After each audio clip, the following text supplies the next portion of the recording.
There you go. Good afternoon, just about. Good afternoon, everyone. It's a pleasure to be here. I'm Annalisa Jenkins. I'm the CEO of PlaqueTec, a role that I just recently assumed in November last year, having initially been an investor in the company and decided to take on the company for what is the next wave of opportunity.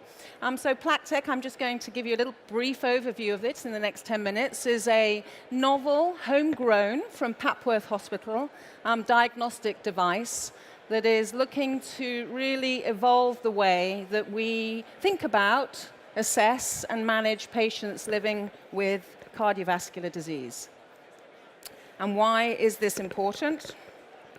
There we go. Well, coronary artery disease remains the biggest killer globally on a global basis. You can see here, it's a little bit difficult to see at the back, I guess, but there's about 540 million people a year who die from cardiovascular disease, namely myocardial infarctions.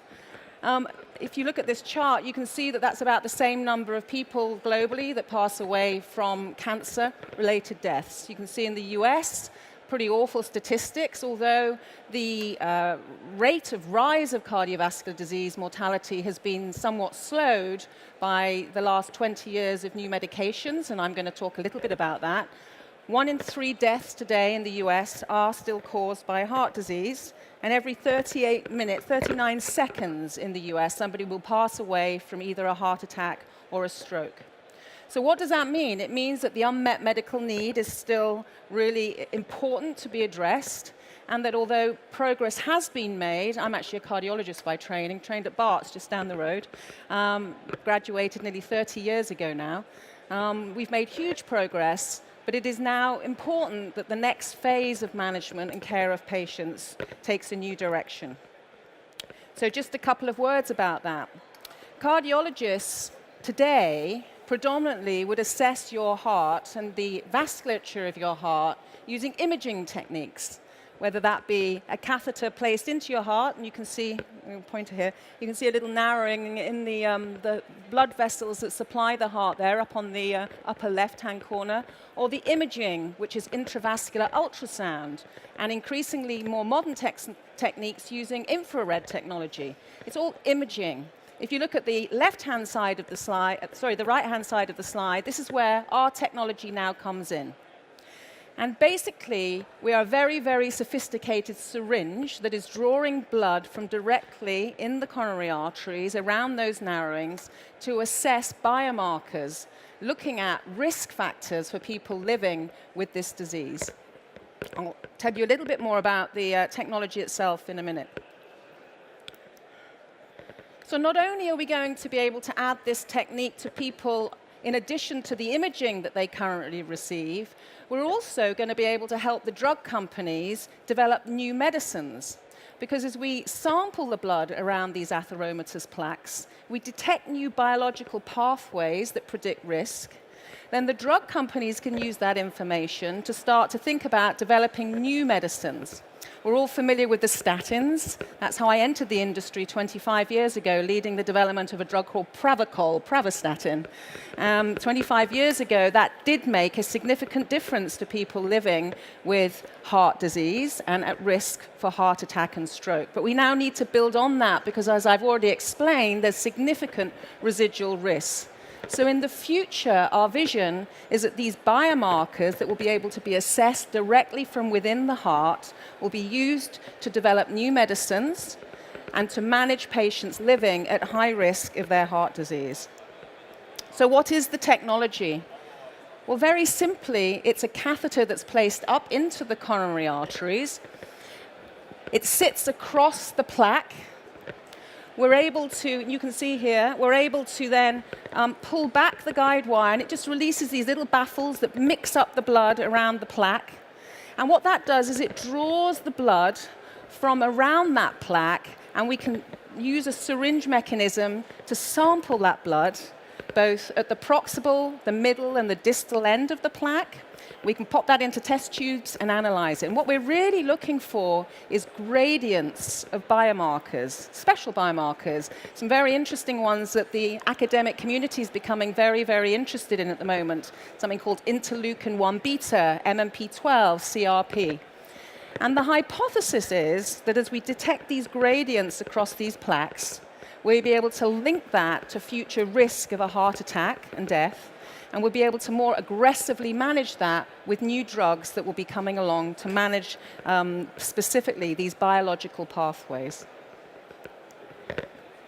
So in the future, once this is in routine use to assess patients with heart disease, the device itself, which is called a liquid biopsy system, that's the catheter, that's the device, will be able to generate large quantities of data from a large population of patients living with lots of different forms of heart disease.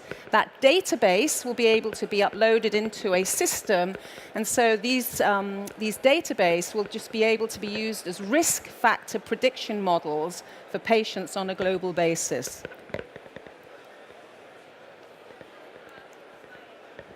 We've already completed our first in-human testing, which was done actually at Cambridge, at Papworth Hospital. You can see that the catheter, obviously going across the plaque there, the little baffles opening up, sampling the boundary layer. And what we did was that we looked at patients with normal arteries. We then looked at patients who had narrowed vessels. And we also looked at patients who had just had a stenting or an opening procedure of their arteries. And we looked to see if we could detect gradients in these novel biomarkers using our system. And at the bottom here is some of the data that was recently published in the Journal of the American College of Cardiology in the December publication, which is one of the premier global heart disease journals. And what that was able to show, and basically there's a lot of dots there. Basically, the people that were at the highest risk, particularly after intervention, we saw gradients of some important biomarkers that were linked to future risk of the patients. Now, the number of patients was small because this was an early first-in-man study. And of course, what we now need to do is move forward into hundreds of patients and conduct more clinical trials, specifically in patients that we know are at high residual risk, that are currently being optimally cared for by their cardiologists, but where we want to understand whether this specific measurement using our device can predict future risk and can guide care. So that's where we're at the moment, is designing 2 major clinical trials. One will be run in Europe, the other will be run in the US. They'll be supported by global thought leaders in this space. And what we'll be doing is running those over the next couple of years and then using that data to produce the algorithms and the risk factor models that hopefully at some point in the future cardiologists will use in routine care.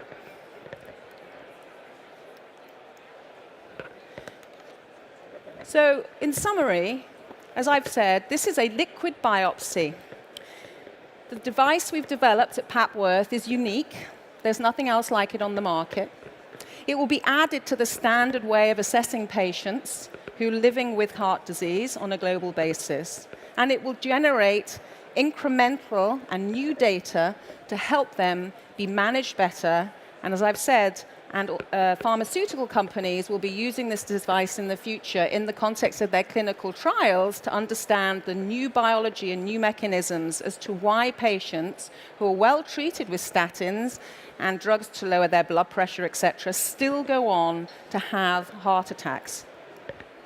We are now looking to launch our catheter out of a new manufacturing facility in Germany where the cost of goods will make it commercially viable, because that's been extremely important, where they can produce this at scale, because at peak we would need to be producing over 100,000 of these devices a year.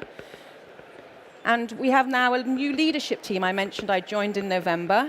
We have a new chief medical officer, we have a new head of research, and we're really now driving, as I've mentioned, to focus on 2 key things. One is the generation of new clinical data in large trials, and the second is to ensure we have the high-quality device coming off our German manufacturing plant that is scalable and commercially viable.